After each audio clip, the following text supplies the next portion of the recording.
En este sentido, el sufismo incide en la práctica y la experiencia intuitiva para conseguir así un conocimiento directo de las realidades espirituales a través del descubrimiento y la inspiración. En este contexto, el tema principal del sufismo es la consecución o realización de la proximidad a Dios y el desarrollo de la presencia personal y del amor a lo largo de la vida. Pero ¿cómo se puede definir al sufismo? ¿Cuáles son sus principios o postulados? ¿Cuáles son las prácticas comunes entre los sufíes? Para responder a estas y otras cuestiones, tenemos con nosotros, como no podía ser de otra manera, al profesor, al señor Abdel Wadud, discípulo de la orden sufí Naqshbandí y responsable del Centro Sufí en Barcelona.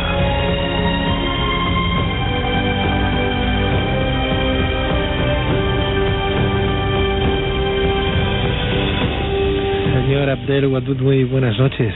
Hola, muy buenas noches, Pedro. Bienvenido. Muchísimas gracias. El placer para nosotros es el nuestro, el tenerte con nosotros es todo un honor. Mil gracias. El placer es mutuo. Gracias. Yo no sé si mi pronunciación era correcta cuando yo hablaba de esa espiritualidad islámica denominada tasawuf. ¿Está bien dicho? Perfecto. ¿Ah, sí? Sí, efectivamente, tasawuf. ¿Tasawuf qué significa? Bien, de hecho la palabra tasawuf tiene varias raíces y se conecta básicamente con tres conceptos. Por un lugar la idea de pureza, ¿no? Por otro lugar la palabra lana, esa lana pura, y en última instancia se relaciona también con el conocimiento, ¿no? La consciencia. Qué bien. Bueno, pues vamos a hablar de todas esas virtudes, ¿no? Casi teologales, ¿no? Que llevan adelante los practicantes del sufismo, porque cuando se habla de los sufís, ¿es sufís o sufíes? De hecho, al ser la palabra árabe, la original, que es tasawuf, de ahí viene las derivaciones y se encuentra por primera vez traducida o transliterada al español como sufíes. Sin embargo, con la evolución de la utilización de la palabra, sobre todo a lo largo del siglo XX, acaba quedando como sufís, ¿no? Muy bien, o sea que están bien dicho tanto una como la otra. Ambas se encuentran en todas partes. Sí. Qué bien. Bueno, pues para empezar, Abdel Wadud, por favor, decir que hace unos meses tuvimos el honor de recibir tu visita y hablamos de las raíces del sufismo y nos quedamos con muchísimas dudas todavía y muchas preguntas que hacerte, ¿no? Y hoy vamos, si no te importa, a seguir matizando, hablando y expandiendo un poquito ese mensaje también que tienen los sufís, que a nosotros particularmente y más de tu orden nos encanta, ¿no? Como te dije en la primera intervención, ¿no? ¿Existe una única definición sobre el sufismo o hay varias?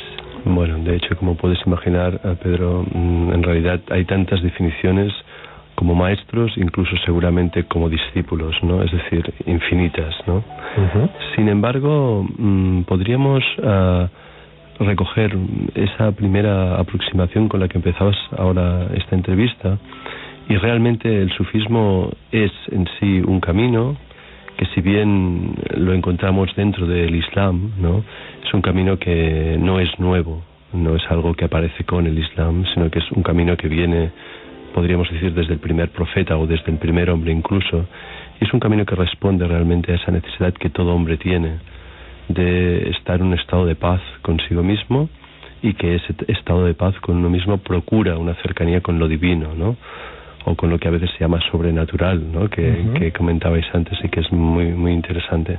Sí, en realidad el sufismo puede definirse como ese camino de búsqueda de la pureza que hay en uno mismo, y que en definitiva es una pureza sobrehumana. Yo tengo aquí algunos conceptos que me gustaría que me corrigieras si están equivocados, para dar también un poquito más de ítems sobre definiciones del sufismo, a ver qué te parecen. Por ejemplo, el sufismo es el camino que pretende purificar el corazón. Sí, el sufismo es cortesía espiritual, cortesía con cada instante, en toda circunstancia y en todo momento. Sí, en el inicio, en tiempos del profeta Mahoma o Mahatma, ¿no? Era una realidad sin nombre y ahora es un nombre sin realidad. Sí, excelente. Bien, pues si hablamos del sufismo tal como lo conocemos, se desarrolló dentro de la matriz cultural del Islam. El llamado del sufismo es a la universalidad, se basa en el amplio reconocimiento de la existencia de un solo Dios, el Dios de todas las personas y de todas las verdaderas religiones, ¿no? El sufismo entiende ser la sabiduría hecha realidad por los grandes profetas, incluyendo explícitamente a Jesús, Moisés, David, Salomón y Abraham, entre otros, y a otros seres iluminados de cada cultura. ¿Está considerado, Abdelwadud, por favor, está considerado como una de las ciencias tradicionales islámicas el sufismo? Bueno, pues mira, este es un tema muy interesante y muy importante en este tiempo en el que vivimos, porque el sufismo, si bien fue en sus orígenes, podríamos decir que la única enseñanza que el profeta dio a sus discípulos, y con respecto a eso coincidiría muy bien la segunda de las definiciones que has dicho, donde el sufismo es la cortesía con cada momento, con cada situación, y este fue el ejemplo que dio el profeta Muhammad, la paz sea con él, y que los compañeros de este tomaron, como seguramente tomaron los discípulos de Jesús, del comportamiento excelente que Jesús tuvo en vida, los compañeros de Moisés, del comportamiento excelente que Moisés tuvo en vida, etcétera.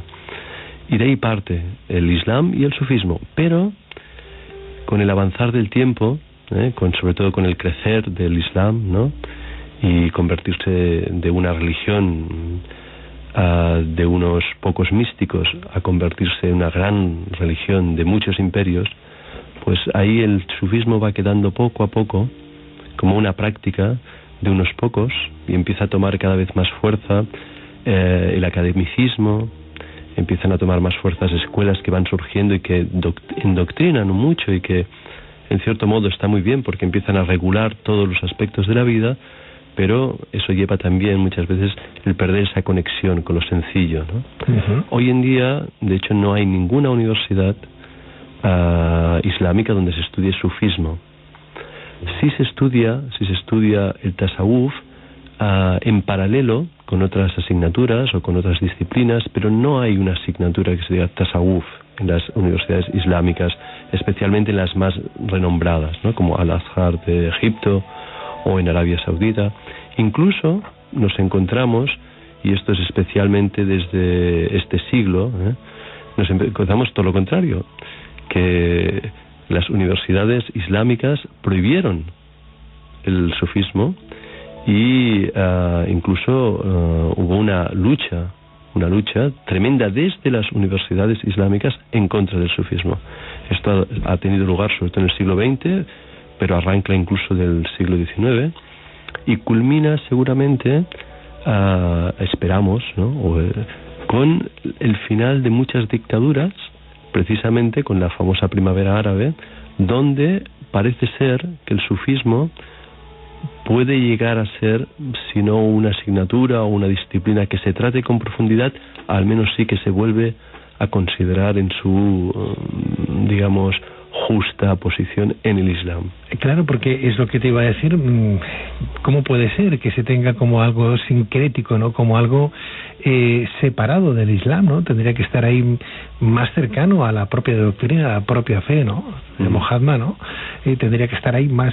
Parece como que se haya hecho como una estela de carácter esotérico muy sincrética, muy cerrada, muy hermética, muy de nueva era, y ¿por qué no se tendría que aplicar más incluso en las propias universidades, ¿no?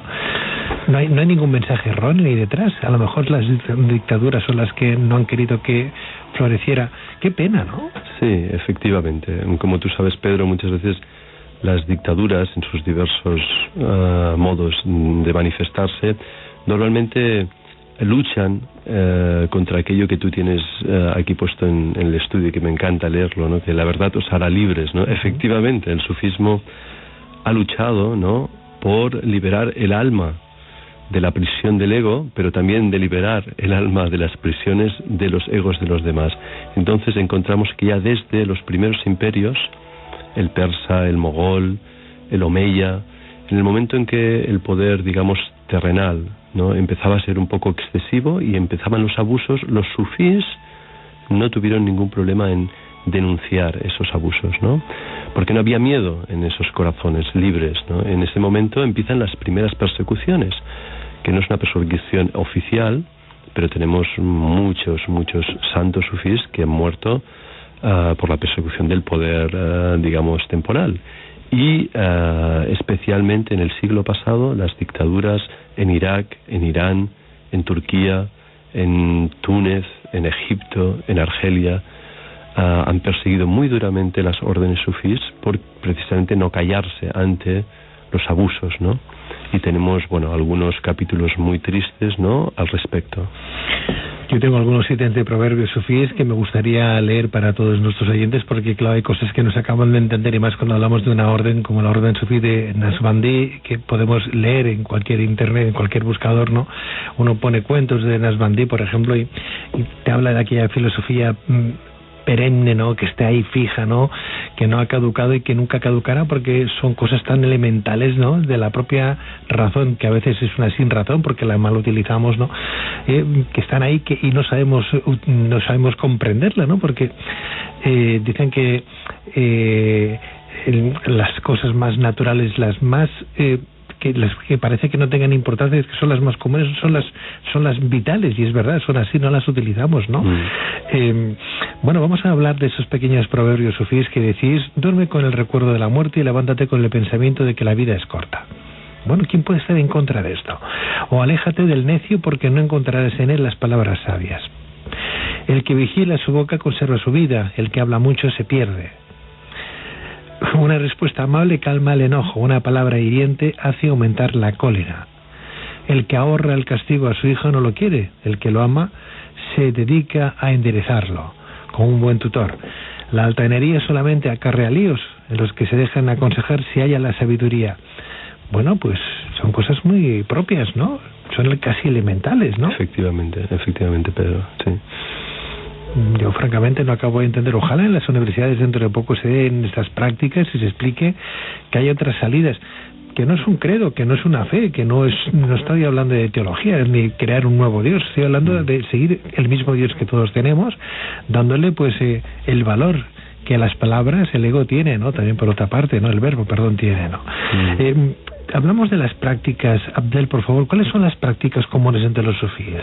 Mira, pues una persona que esté en una orden sufí, y como sabes hay muchas órdenes sufí, ¿no?, y cada una tiene una especie de personalidad, pero las órdenes sufís tienen su marco base en la práctica del Islam convencional, ¿no? Esto es una pregunta que suele darse con mucha frecuencia. Pregunta a la gente: bueno, pero los sufís hacen la práctica del Islam. Bueno, en principio sí, la mayoría de órdenes sufís siguen la práctica tradicional islámica y añaden ciertas prácticas devocionales, podríamos llamarlo, ¿no?, que aumentan pues el anhelo, aumentan la devoción y de alguna manera sirve a un propósito concreto de purificación. Básicamente el sufismo tiene tres herramientas, podríamos decir, tres herramientas que complementan las típicas herramientas que encontramos prácticamente en todo camino espiritual. En todo camino espiritual encontramos la oración, encontramos el ayuno y encontramos la limosna, ¿no? Yo creo que estos son tres conceptos que son muy constantes en cualquier tipo de práctica espiritual, de religión, de tradición, y que deben ser tenidos muy en cuenta, ¿no? Sin esta base, todo lo que añadamos encima muchas veces es para incluso para coronar un ego que todavía no hemos pacificado. Y a partir de aquí, de la oración, pueden llamarla meditación, no importa, el ayuno no solo de ahorrar pan y agua, ¿no?, sino el ayuno muchas veces de una vida no tan consumista, no tan materialista, no tan entregada a los placeres mundanos, ¿no? Y la limosna, ¿no? La limosna, que no tiene que ser solo la limosna de dar dinero al pobre, que es muy importante, ¿no?, y que todas las personas, sino también esa limosna de dar un buen consejo, esa limosna de dar un poco de tiempo a alguien que ves que lo necesita, ¿no?, esa limosna de ayudar a alguien que a lo mejor va muy cargado, porque eso también es limosna, ¿no? O como decía el profeta en un dicho, quitar a veces una piedra, ¿no?, que molesta en el camino, eso es limosna. También, ¿no? sí, correcto. Que vamos por la carretera y vemos que hay algo que puede entorpecer a los que vienen detrás, te puedes parar, quitarlo, es una forma de hacer limosna también, ¿no? Exactamente. Me gusta mucho lo que has dicho, hablando del ego, que hay personas que todavía han coronado el ego, que no han pacificado el ego todavía, ¿no? Me ha gustado mucho, ¿no?, que lo tienen todavía, el ego lo tienen muy coronado ahí. Es verdad, el ego siempre nos hará daños, ¿no? Antes hablábamos de en sí lo que era el sufismo, pero hay muchas órdenes, hay muchas hermandades que hablen de sufismo. Bueno, en realidad todas las órdenes, porque se habla de unas 41 órdenes, ¿no? Todas se habla de sufismo, ¿no? Son órdenes sufís, ¿no? Y ahí no hay, afortunadamente, ningún tipo de tabú, ni de cortapisa, ni de impedimento, ¿no? Y estas 41 órdenes están vivas, ¿no? En su mayoría, y afortunadamente están diseminadas por todo el planeta, ¿no? Encontramos órdenes sufismos en África de punta a punta, en Asia de punta a punta, en Estados Unidos y en América hay muchas órdenes sufís establecidas, sobre todo a partir de mitad del siglo XX. En Europa también, afortunadamente, hay muchos lugares donde se imparten enseñanzas sufís, y eso está muy vivo. ¿Y los principios son los mismos? Sí, diríamos que el principio del sufismo es a partir de un ejemplo de excelencia de comportamiento que se toma el profeta Muhammad, la paz sea con él, por este ejemplo, pero que también hay órdenes, por ejemplo, sufís, muy curioso, que toman el modelo de Jesús por ese modelo de excelencia, o incluso hay una orden que se llama la orden mariamía, que se encuentra sobre todo en el Magreb, en zonas de Argelia, Túnez, que toman el modelo de María, ¿no? La Virgen María, como modelo de excelencia, ¿no? Y que son gente que suele pues componer muchos poemas en honor a la Virgen María, y que toman incluso, bueno, muchas prácticas, ¿no? Que donde evocan el ejemplo de excelencia que tuvo la Virgen, por supuesto. Porque, Abdel, los principios de los que se fundamenta el sufismo en estas 41 órdenes distribuidas por todo el globo son los mismos, entonces, pero ¿cuáles son? Mira, básicamente hay que partir. Primero, decía yo, la base es la oración, el ayuno y la limosna. A partir de aquí encontramos, en primer lugar, muy importante, son las prácticas que llamamos de zikr o recuerdo. Esta es la práctica principal del sufismo, es el recuerdo.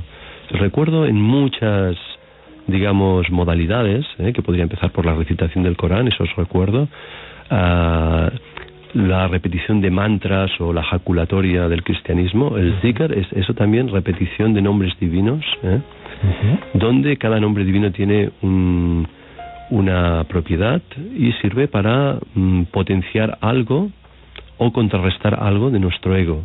Entonces hay nombres, por ejemplo, como el nombre Rahman, ¿no? Que significa la misericordia, y la recitación de este nombre atrae este atributo divino sobre el que lo recita. Y entonces normalmente cuando se recita se recita también Rahim. Rahman y Rahim suelen ser dos atributos que van juntos, porque uno es la misericordia de Dios hacia toda la creación, el otro es Rahim, que es una misericordia de Dios especial para aquellos que se dedican a purificarse a sí mismos.